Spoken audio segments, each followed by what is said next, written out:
여러분은 인생을 사는 재미가 무엇입니까? 세상적으로 인생을 참 재미있게 사는 사람들이 있습니다. 부부가 골프장으로, 또 아이들과 함께 승마장으로, 전국 맛집은 골목시장까지 꿰뚫고 살아가는 사람들이 있습니다. 그것도 모자라 인생 사는 재미, 인생을 재미있게 사는 법, 유튜브도 하고 강의도 하고 다니는 사람들도 있습니다.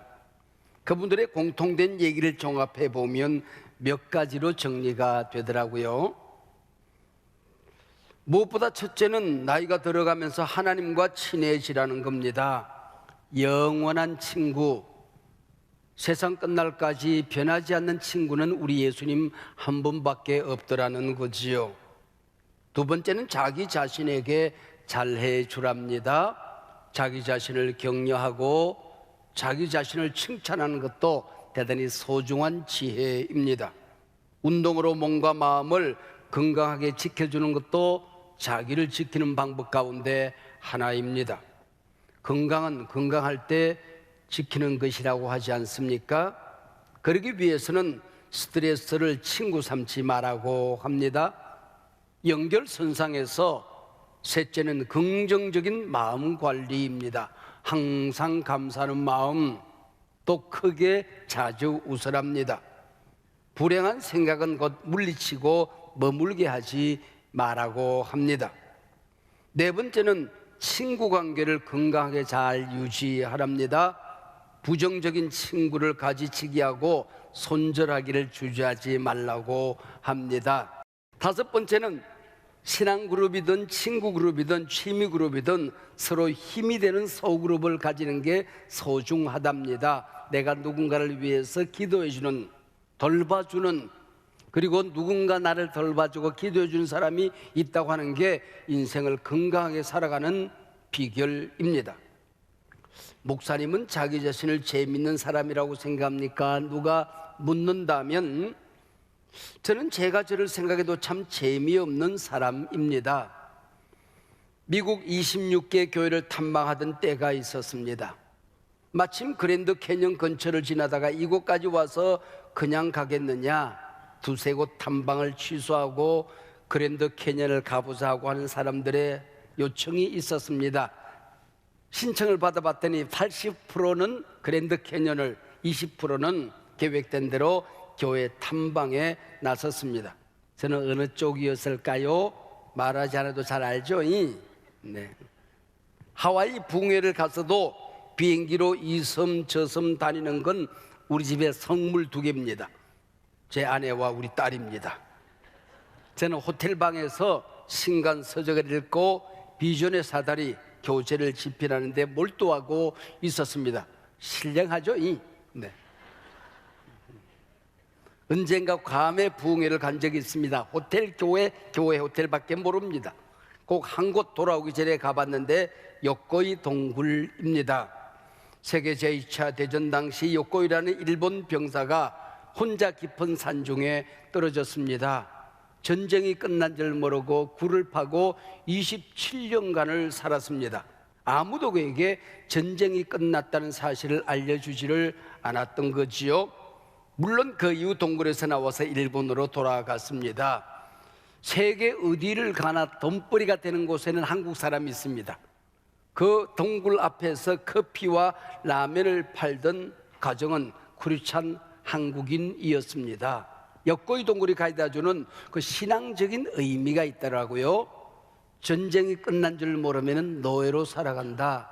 우리가 예수 안에서 영적인 전쟁 끝났다, 예수 믿어라 하는 전도지를 제가 한국에 돌아와서 만들어서 이분에게 보내준 적이 있습니다. 사랑하는 여러분, 인생의 가장 큰 행복, 진짜 재미가 뭘까요? 오늘 에베소서는 문을 열며 하늘에 속한 신령한 복이라는 말로 소개하고 있습니다. 사도 바울이 날개를 달고 하나님 곁으로 날아갑니다. 그리고 하나님의 시선으로, 하나님의 마음으로 이 세상을 바라보니까 하나님이 소중히 여기는 보물 2개가 이 땅에 있는 겁니다. 하나는 구원 얻은 성도, 존귀한 성도입니다. 다른 하나는 예수님이 피 흘려 세운 몸된 교회, 영광스러운 교회입니다. 사도 바울은 에베소 교회 편지를 쓰며 1절, 2절 간단하게 인사를 끝냅니다. 그리고 3절부터 오늘 본문 14절 끝나는 이 12절을 쉼표도 마침표도 없이 단숨에 써내려갑니다. 헬라어 발견된 문장 가운데는 가장 긴 문장 가운데 하나입니다. 202단어입니다.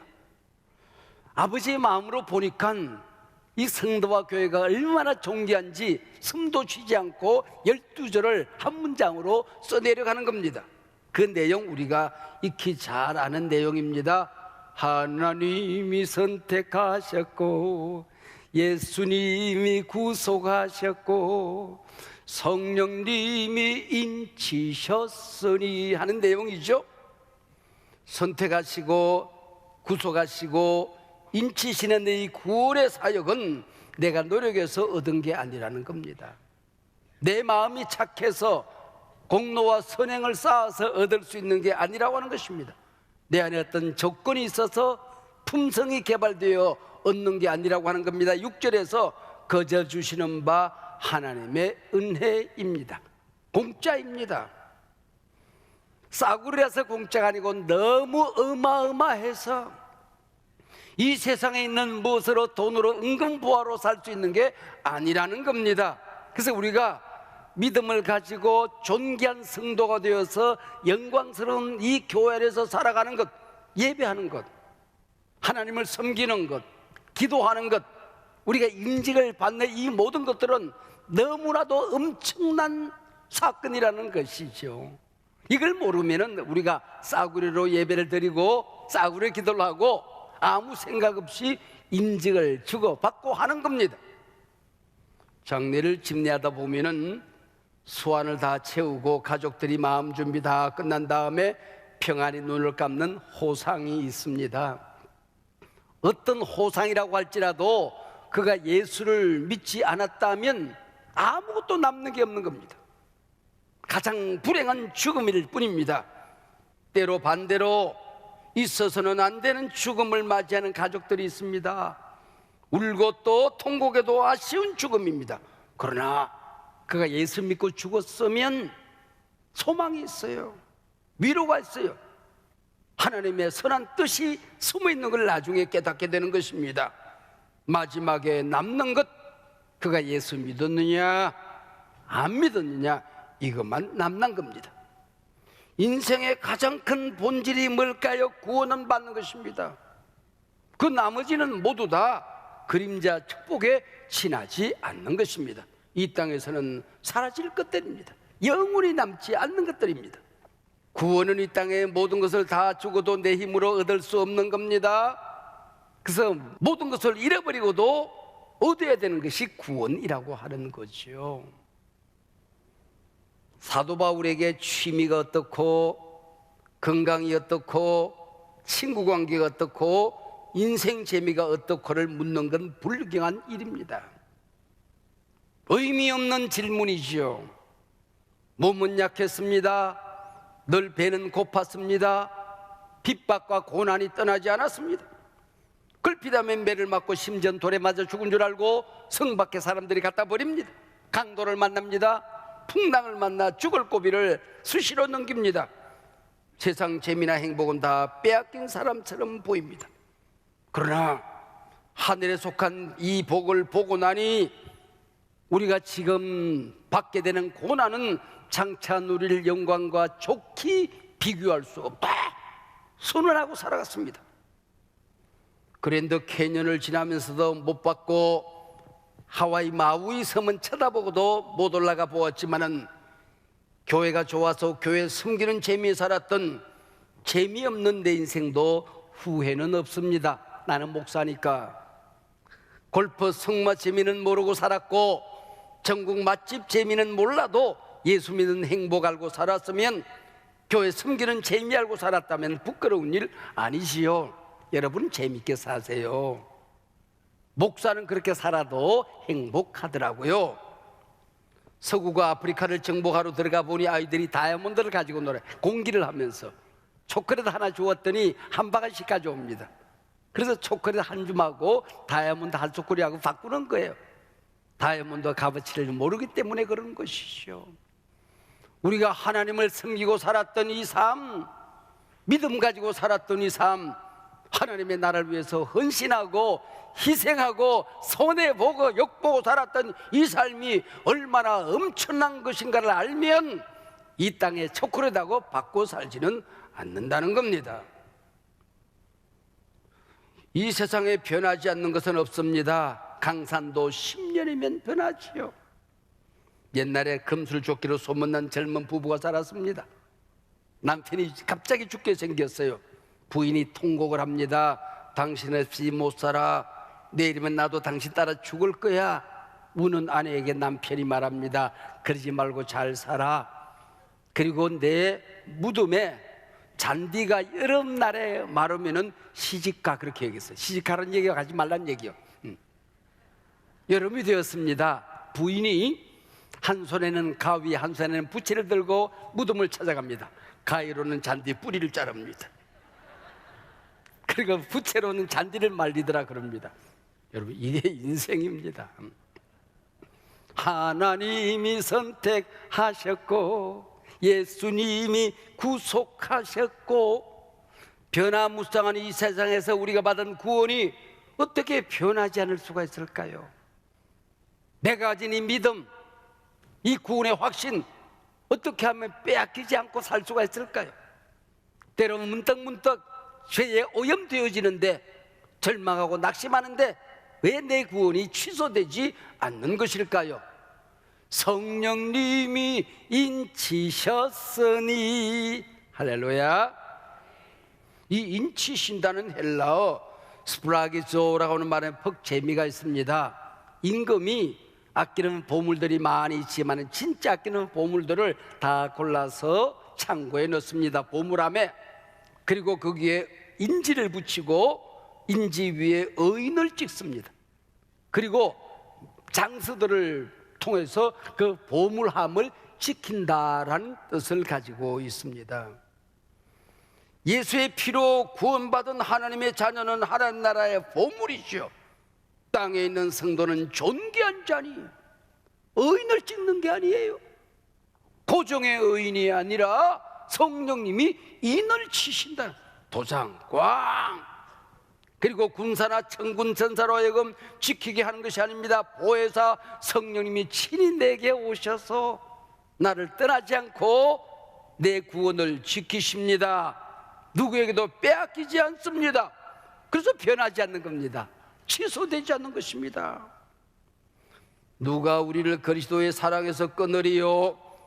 환난이나 공고나 박해나 기근이나 적신이나 위험이나 가리랴.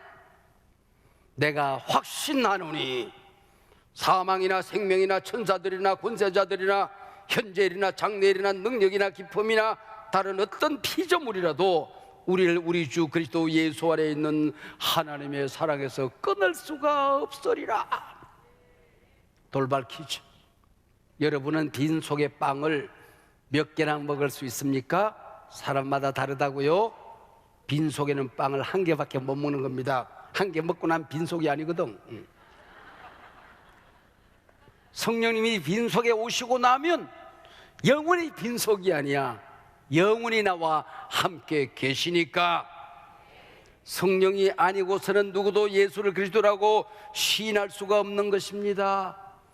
그리고 성령님을 통하여 예수를 구주로 믿고 고백하고 나면 곧바로 성령님이 인을 치시는 것입니다. 너는 하나님의 자녀, 너는 내 거, 천국 백성, 호적 등록 끝나는 겁니다. 떠나지 않고 영원히 우리 안에 거하시게 되는 것입니다. 그리고 인치시면 동시에 일어나는 많은 사건들이 있습니다. 칼빈은 성령의 내적인 증거가 나타난다 그랬습니다. 성령님이 내 안에 계시면은 너는 하나님의 자녀야. 예수를 믿었으니까 어떤 일이 있어도 너는 구원받은 하나님 나라 백성의 내적인 증거가 일어난다고 그랬어요. 그리고 마틴 로이드 존슨은 하나님의 후사라는 변하지 않는 확신이 딱 자리를 잡는다는 것입니다. 그래서 내 안에 하나님의 나라가 임하게 된다는 거예요. 지난주일 말씀드린 토레이는 이 성령의 인치심 사건과 성령 세례를 동일시합니다. 그래서 하나님의 소유권이 확실해진다. 하나님께서 안전 보장을 하신다. 그 효력은 영원히 유효하다. 인간의 어떤 조건에도 불변이다.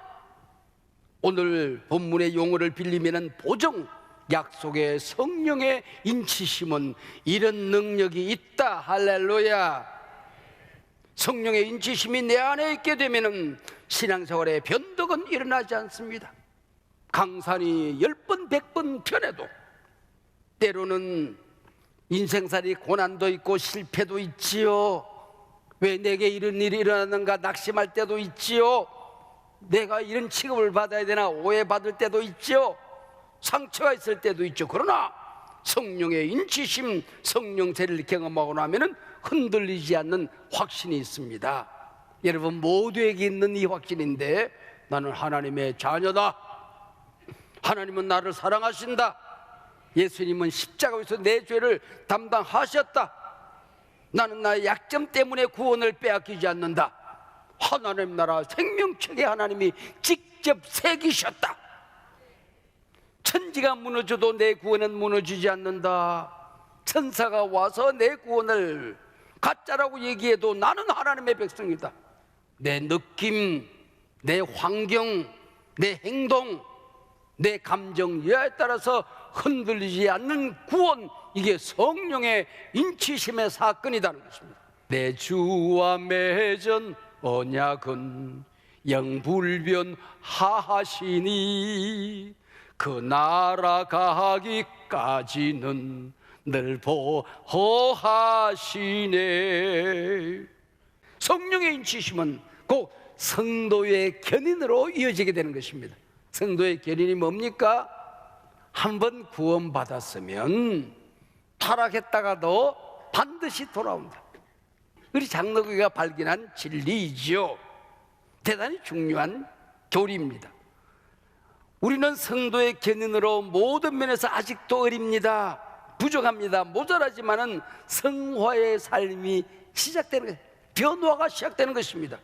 그래서 성령의 인치심, 구원의 내적인 증거, 성령 세례, 성도의 견인, 성화의 삶의 시작, 물론 구별되지만은 동시적인 사건입니다. 따로 나누어져서 일어나는 게 아니에요. 동시적으로 내 안에서 일어난 위대한 구원의 사건인 것입니다. 성령의 인치심으로 인한 우리 구원의 또 다른 안전장치가 오늘 본문 13절 다음에 14절에 나옵니다. 우리 기업의 보증이 되사 그랬습니다. 하나님 나라 기업의 보증이 되었다는 말이에요. 때로 세상이 나를 무시하고 비웃을지라도 성령님은 우리의 구원을 지키십니다. 천국 문입구에서 마귀는 나를 비난하지만은 성령님은 나를 변호하시는 것입니다. 내가 구원받았으면 됐지 왜 또 다른 안전장치 보증이 필요한 것일까요? 우리가 전적인 부패에서 구원을 받았지만은 연약성이 아직도 우리 가운데 남아있는 겁니다. 뿐만 아니라 마귀가 끊임없이 우는 사자처럼 택한 백성들을 무너뜨리려고 덤비고 있습니다. 그때마다 성령님이 네가 가까이 할 사람이 아니야, 네가 빼앗을 수 있는 구원이 아니야, 보증이 필요하다는 거예요. 이 보증이란 말도 참 재미있습니다. 신약 성경을 기록한 언어는 헬라어입니다. 헬라어에는 보증이란 말이 없어요. 그래서 성경을 기록하는 기자들이 구약에서 보증이란 말을 가지고 와서 그대로 사용합니다. 알라본 그렇게 되어 있어요. 알라본이 어디에 나오는 거 아니? 창세기 38장에 나옵니다. 제가 성경을 읽다가 왜 이런 내용이 성경에 기록되었을까? 떼버리고 싶은 내용이 창세기 38장이에요. 야곱의 12아들 가운데에 장자 루벤도 아니고 요셉도 아니고 유다 자손을 통하여 메시아가 이 땅에 오도록 한 게 하나님의 계획입니다. 그러면 유다 집안에서 자손이 태어나야 되는데 다말이라는 며느리가 들어와서 아기를 낳기 전에 남편이 죽어요. 그러면 다른 방법을 통하여 이 아들이 태어나야 되는데 아버지가 다말을 쫓아내 버립니다. 근데 성령이 가르쳐 주셨는지 다말이 뭘 알아. 나는 아이를 낳아야 된다. 어떤 일 있어도 아이를 낳아야 된다. 윤리가 정상적이 아닐 이때이니까 기가 막힌 꾀를 냅니다. 시아버지가 쫓겨나서 살고 있는 자기 동네를 지나가는 거야. 창녀로 자기를 변신해서 시아버지를 유혹합니다. 그리고 하룻밤을 자요. 그리고 화대를 요구하는데 돈이 없다는 겁니다. 그러면 담보물을 내라 그래요. 알라본 보증을 내라 그렇게 그러면요. 뭘 줄까 그랬더니 손에 들고는 지팡이 내놓으세요. 그 허리띠 4개 맡겨놓으세요. 그리고 주머니를 만져보세요. 뭐가 있어요? 도장이 나오고 도장 맡겨놓으세요. 이게 알라본입니다. 보증입니다. 시간이 1달, 2달 지난 사이에 소문이 들립니다. 유다에게 쫓겨난 며느리가 아이를 가졌다는 겁니다. 쫓아내기는 제가 쫓아내고 당장 저 니언을 끌고 오너라 그랬습니다. 그리고 끌고 와서 칼을 들여다가 불살라 죽이라 그랬어요. 네 뱃속에는 애기가 네 애기고. 그랬더니 지팡이를 탁 내밀면서 이 지팡이 주인의 것입니다. 허리띠를 쫙 품에 끄집어내서 이 허리띠의 주인의 쉽니다. 도장을 내면서 이 도장은 누구의 것입니까? 이 유다가 화들짝 놀라지요. 이 사건을 성경에서 빼버리고 싶은 사건 아닙니까? 이게 알라본이에요. 담보물, 선수금, 보증이라는 것입니다.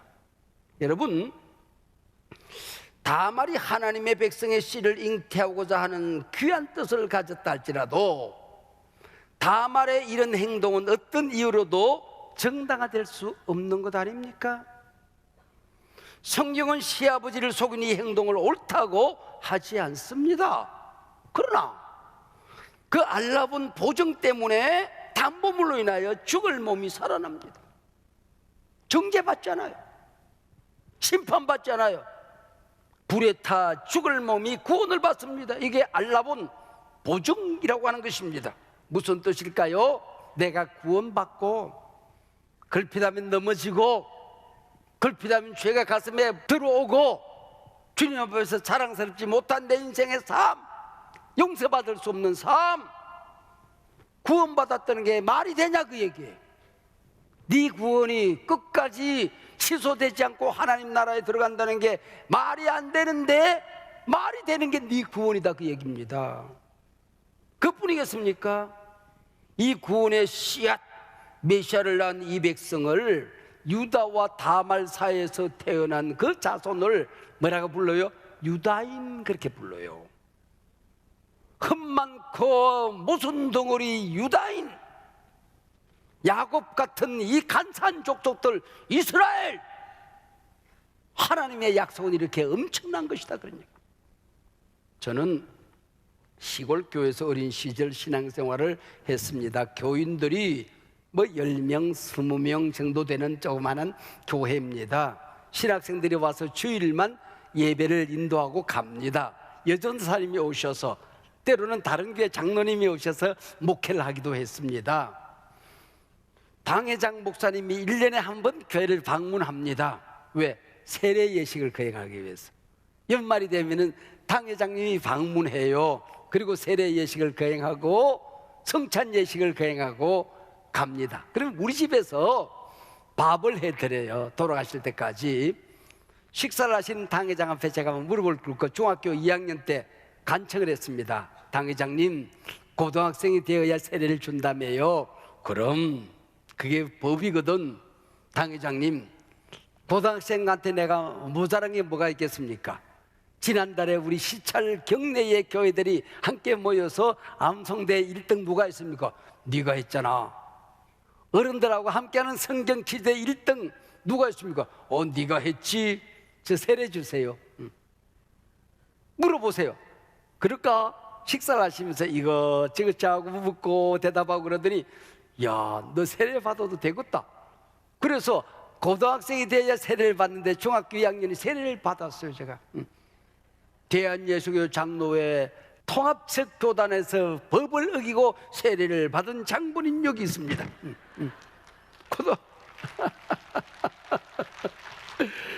고등학교 1학년이 되었어요. 우리 집에 있어서는 안 되는 일이 있었습니다. 어머님이 빚을 갚아야 되니까 밤에도 일하시고 낮에도 공장에서 일하시고 농사 짓고 1인 3역을 하며 돈을 모읍니다. 그리고 은행이 없잖아요. 그래서 나도 몰래 누구도 몰래 베개 속에다가 돈을 모으시는 거야. 그리고 꺼매고 또 꺼매고 그렇게 하시는 거야. 도둑님이 기가 막히게 알아. 그 베개를 가지고 간 겁니다. 내일 모레면은 빚을 어느 정도 갚을 수 있는 돈이었습니다. 근데 도둑님이 가지고 가셨어요. 내가 아무리 생각해도 이해가 안 돼. 우리 어머니가 모은 돈이 어떤 돈입니까? 이 청상이 농사 짓고 공장에서 일하고 밤에 개나리 부찜을 짊어지고 다니면서 모은 돈 아닙니까? 하나님이 살아계시다면 이럴 수가 있느냐는 생각이 갑자기 드는 거예요. 교회는 다녔지만은 기도 시간에 하나님을 향하여 한글을 하는 겁니다. 제가 학교를 고등학생이 되어서 1학년이 됐는데 학교 안에서 있어서는 안 되는 일이 내 주변에서 일어나더라고요. 이건 하나님이 살아계심이 있을 수 없는 일이다. 제가 자퇴서를 내고 그리고 제가 집을 나와서 대구로 도망을 가버렸어요. 집을 나와서 대구에서 혼자서 살고 있는 겁니다. 그리고는 우리 친척 집에서 아마 우리 집에 연락을 했는지 어머님이 알고 찾아오셨어요. 그리고 제가 끌려서 집에 왔는데 또 당회장님이 세례를 베풀러 오신 거야. 우리 집에서 밥을 잡수셔. 그 앞에 무릎을 꿇고 당회장님, 중학교 2학년 때 제가 세례 받았죠. 그럼 법에도 없는 걸 네가 때를 써서 내가 세례를 주었지. 세례 취소해 주세요. 그랬더니 끌끌 웃으시면서 네가 똑똑해서 세례 준 게 아니고 우리 예수님의 은혜로 네가 세례를 받은 거야. 세례 받고 나면 하나님 나라 생명책에 호적 등록 끝났어. 구원이 취소되지 않듯이 세례는 취소되지 않는 거야. 그리고 가르쳐 주신 게 지금 생각하니까 성령의 인치심에 관하여 성령님의 보증에 관한 설명을 쭉 하시더라고요. 아하, 내가 세례받고 또 타락했지만은 나는 구원받은 하나님의 자녀이구나 하는 확신을 그때 가지게 된 거야. 그리고 55년 세월이 흘러갔습니다. 55년 동안 내 인생에 우여곡절도 있었고 내 인생에 여러 가지 변화무쌍한 일들이 있었지만은 단 한 번도 구원받은 이 확신, 성령의 인치시고 보증하신 이 구원의 감격, 이 능력을 빼앗겨 본 적이 없습니다. 할렐루야. 박수 칠 수 있다. 왜요? 여러분 모두가 구원받은 거, 성령이 인치신 거, 성령이 보증하시는 거, 성령이 임하시고 이 시간도 내적인 증거로 천국 가는 그날까지 변함없이 주시는 이 확신 변하지 않습니다. 성령의 인치심, 성령의 보증을 찬송합니다.